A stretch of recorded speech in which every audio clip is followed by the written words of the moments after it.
나는 다석을 이렇게 본다. 43번째 시간입니다.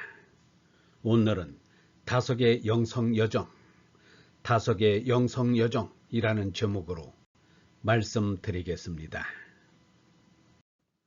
다석과의 인연, 1992년부터 2003년까지 성천 유달령 선생의 부름을 받고 여의도 성천 아카데미에서 매학기 신약성경을 강의하는 광영을 누렸다. 어느 해인가 성천 선생께서 다석 영매에 관한 책을 주시기에 집에 와서 별 생각 없이 펼쳐보다가 엄청난 충격을 받았다. 동서고전을 두루 살펴보고 당신 나름대로 소화한 다석의 고귀한 영성이 번쩍번쩍 빛났던 것이다. 서울 하늘 아래 함께 살면서 어떻게 이런 현자를 까맣게 모르고 살았을까. 내 꼴이 한심하다는 생각을 지울 수가 없었다. 그래서 다석일지 영인본을 구해서 읽어보았지만 표현이 기이해서 이해하기 어려웠다. 해마다 3월 13일 다석 선생의 탄신일에는 다석의 직제자들이 성천문화재단에서 다석의 생애와 사상 특강을 했다. 이 기회에 김흥호와 박용호 등 다석의 애 제자들을 만나 생생한 체험담을 듣곤 했다.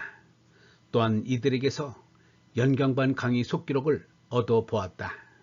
다석이 종로 2가 YMCA에서 35년 동안 계속한 연경반 강의 중 1년치를 최용식이라는 속기사가 받아 적은 속기록이었다. 제자들은 속기록을 도로 발췌해서 발표하곤 했지만 도무지 출간할 생각을 하지 않았다. 나는 이를 안타까이 여겨 동지들을 모아 2005년 2월 25일 다석 각회를 만들고 연경반 강의 속기록을 다듬어 펴내기로 했다. 마침 유미 특허법인 김원호 대표께서 거금을 희사한 덕분에 다석 각회 회원 여러분이 속기록을 판독, 입력, 대조하는 도구를 치른 끝에 드디어 2006년 3월 10일 다석 강의라는 제목으로 다석의 생생한 강의를 우리 결의에게 선사할 수 있었다. 참으로 복된 경사였다.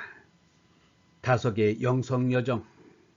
다석은 15살 때인 1905년 YMCA 한국인 초대 총무 김정식의 인도로 개신교에 입교하여 종로 5가 연동교회에 다녔다. 당시 개신교인들이 그랬듯이 그는 곧이곧대로 정통교리를 믿었다. 1910년 9월부터 정주 오산학교 과학교사로 부임할 때까지만 해도 다석은 정통교리를 신봉하는 열성적 크리스천이었다. 그런데 러시아 정교에서 이탈하여 자기 나름의 독자적 신앙관을 정립했던 톨스토이의 영향을 받아 차츰 기성교회를 벗어나 홀로 신앙생활을 했다. 1912년 일본에 유학하던 중 일본 무기주의 창시자인 우찌무라의 강연을 들으면서 더더욱 기성교회를 멀리하게 되었다. 다만 우찌무라가 개신교 정통교리를 고수한 데 반해서 다석은 교리신앙을 버리고 자성신앙을 추구했다. 성천 유달령은 다석이 정통기독교 신앙을 벗어난 사실을 생생히 보여주는 일화를 남겼다. 2장 다석은 예수 그리스도를 어떻게 이해했나에서 이 일화를 소개했거니와 너무나 중요한 내용이라 다시 한번 언급한다. 1937년 1월 3일 경인선 오리역 인근 송두용 집에서 무교주의자들이 모여 성경 공부를 할 때의 일이다. 다석은 말하기를 독생자를 주셨다는 것은 하나님이 하나님의 씨를 사람의 마음속에 넣어주었다는 것이라고 하였다. 하나님께로서 난 자마다 죄를 짓지 아니하나니 이는 하나님의 씨가 그 속에 거함이요 저로 범죄치 못하는 것은 하나님께로서 났음이라에 하나님의 씨라는 말이 있다고 하였다. 사람은 제 마음속에 하나님의 씨라는 것이 있다고 하였다. 사람은 제 마음속에 있는 하나님의 씨를 키워서 하나님과 하나 되는 것이 삶의 궁극의 목적이라고 하였다. 석가는 모든 사람의 마음속에는 불성이 있다고 하였고, 공자는 사람은 누구나 마음속에는 인성을 가지고 있다고 하였는데, 예수의 영성이나 석가의 불성이나 공자의 인성이나 같은 진리라고 말하였다. 이제까지 그 모임에 나온 사람들은 무교의 신앙이라 자처하였지만, 교회 신앙과 같이 그리스도 예수만이 하나님의 아들로 최고의 구세주이고, 석가나 공자는 예수보다 훨씬 아래 사람이라고 믿어왔다. 그런데 다석이 예수, 석가, 공자 모두가 똑같다고 하자 좌중이 웅성거리고 여기저기서 질문을 하려고 했다. 그러자 김교신이 질문을 막았다.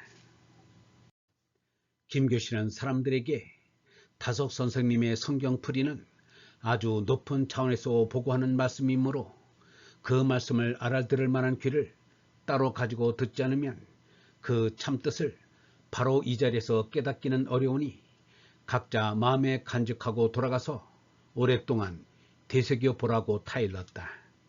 함석헌은 몸을 좌우로 흔들면서 미소만 짓고 있었고, 송두영은 고개를 좌우로 돌리면서 알 수 없다는 표정이었다. 나는 김교신이 깊은 뜻이 있다고 하니 그렇게 믿고 두고 생각해 보기로 마음먹었다.